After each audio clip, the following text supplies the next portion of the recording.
2 अप्रैल 2011 की रात बहुत हसीन थी। वह शाम बहुत रंगीन थी। खुशियों से सब थे भीग रहे। लंका पर जीत बहुत हसीन थी। 2 अप्रैल 2011 इस तारीख को सूरज उगा तो हर रोज की ही तरह था, लेकिन इस बार रात चाँद की तरह अलग थी। कहते हैं चाँद में दाग है, लेकिन उस रोज के चाँद में आग थी।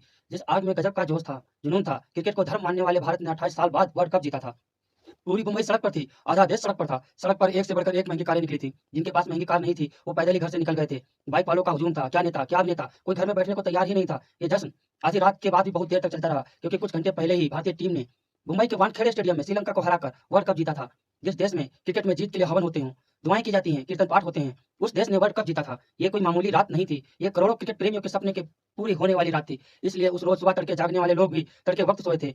सोए भी इसलिए थे क्योंकि चिल्ला चिल्ला कर गला बैठ चुका था। पैर कह रहे थे अब और डांस नहीं करेंगे। आधी जनता तो इसलिए बेकाबू थी क्योंकि ये शनिवार की रात थी।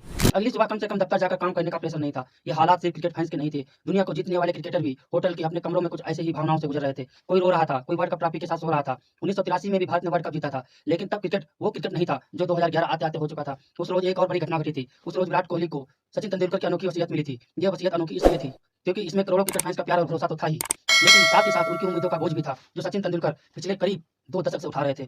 एक वक्त तो ऐसा था जब भारतीय टीम कहीं खेल रही हो और जीत दिलाने के लिए निगाहें सचिन तेंदुलकर की तरफ ही देखती थी। उनके शतकों के साथ देश सोया और देश जागा। उनकी नाकामियों पर सवाल उठाने वाले थे, तो ऐसे लोग भी थे जिन्हें उस रोज खाने में स्वाद भी नहीं आया था। भारतीय टीम ने श्रीलंका को 6 विकेट से हराकर वर्ल्ड कप जीता था। श्रीलंका ने उस रोज भारत को 275 रन का लक्ष्य दिया था। सचिन और सहवाग के जल्दी आउट हो जाने के बाद गौतम गंभीर ने 97 रन बनाकर टीम की मैच में वापसी करा दी थी। विराट कोहली ने भी 35 रन का अहम योगदान दिया था। धोनी ने बैटिंग ऑर्डर में खुद को प्रमोट किया था। युवराज सिंह पूरे वर्ल्ड कप में छाए हुए थे। धोनी और युवराज सिंह ने मिलकर जीत के लिए जरूरी रन बना दिए।